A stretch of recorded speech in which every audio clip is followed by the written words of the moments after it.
campaign out here. I know this is very important, but what we have been lacking in our organization is the legal know-how to actually properly fight them. You understand what I'm saying? So we have our own ideals and agenda that we're trying to promote for our benefit, but then they appoint an attorney for us that actually works for them. You understand what I'm saying? So we need to be competent in the law and know what the law states and know what certain things mean. So this petition is being sent to Gina Raimondo, the Attorney General, and the legislative body of Rhode Island so that they investigate DCYF formally.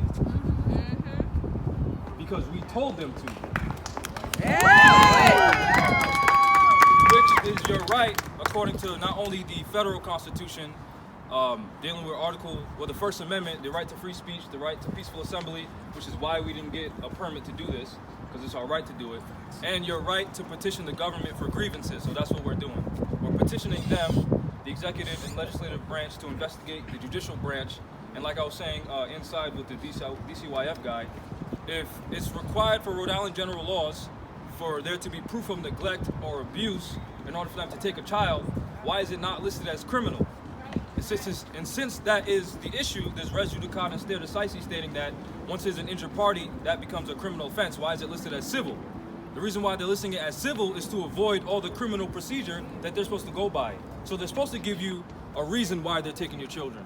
They're supposed to allow you to speak in the courtroom. But what they're doing is they're making it private proceedings so that the public doesn't know, which is a violation of your constitutional rights. A jury. Exactly. A trial by jury of your peers. You understand what I'm saying? So I'm not going to read the whole thing, but Anna is going to have a copy, and this is what we're going to serve to the governor, the attorney general, and the legislative body of Rhode Island.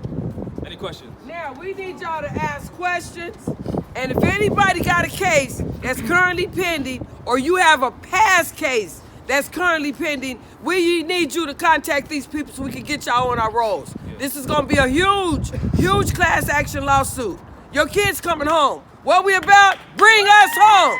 Bring us home. Bring us home. Bring us home. Bring us home. Bring us home. Bring us home. Bring us home. Bring us home. Bring us home. Hold on. So I just want to read a little bit.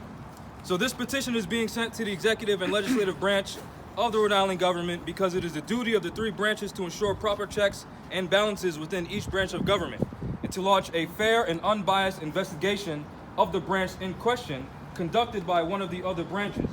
So we are hereby demanding that the executive and legislative branch of the Rhode Island government launch a full-scale investigation into the constitutionality of the Rhode Island Family Court, as well as the Rhode Island Department of Child, Youth, and Families, and the participation of the police department for the following reasons. 1. The First Amendment to the United States Constitution specifically prohibits Congress from abridging the right of the people to petition the government for a redress of grievances. Article 1, Section 21 of the Rhode Island State Constitution guarantees the same protection and right to petition the state government.